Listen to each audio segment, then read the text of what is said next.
ولسه متواصلين اعزائي المشاهدين من داخل فعاليه المهرجان ابدا بنفسك، وسعدنا وشرفنا ان نلتقي بالاستاذه ساميه عجباني امينه حمايه المواطنه.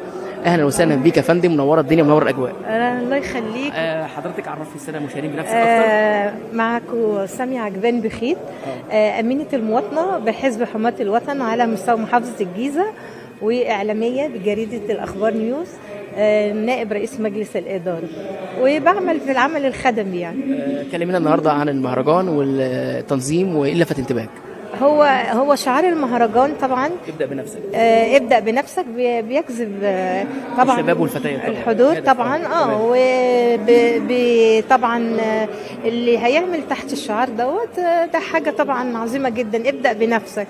ابدا بنفسي الصبح وانا رايح شغلي، ابدا بنفسي، ابدا ان انا اتعامل مع الناس بمحبه، اتعامل مع الناس بصراحه ووضوح. الابتسامه الصبح تبقى بدايه اليوم كل مواطن. ابتسامه. لكن بالمشاريع بقى الشباب والكلام ده بنقول ايه؟ بنقول للشباب بتاعنا احنا لازم تشتغلوا، ولازم تبقوا ورا القياده السياسيه. بالزبط. لان طبعا القياده السياسيه يهمها ان هي اللي بتدعم الشباب بتعمل وتدعم الشباب، باعتبار ان الشباب ده العمود، بنقول عليه العمود الفقري للبلد. صح. دي العمود اللي بيستند عليه النهضه. احنا بننهض بشبابنا وبنعمل برامج توعيه وتثقيفيه. ده بالنسبه للحزب عندكم يعني؟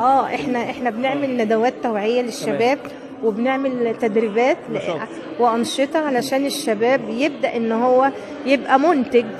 ما الشباب بتاعنا لازم يبقى منتج، ما يبقاش إن هو مستهلك بس، لا لازم يبقى منتج. والمشاريع، أي مشروع أي شاب بيشتغل فيه أكيد 100% هيوصل بيه في النهاية. كلمة بقى للرئيس المهرجان أستاذ كريم المصري، والمنسق العام أستاذ صالح عبد القادر، وطبعا المستشارة الإعلامية الجميلة الصحفية داليا، تحب تقول لهم إيه؟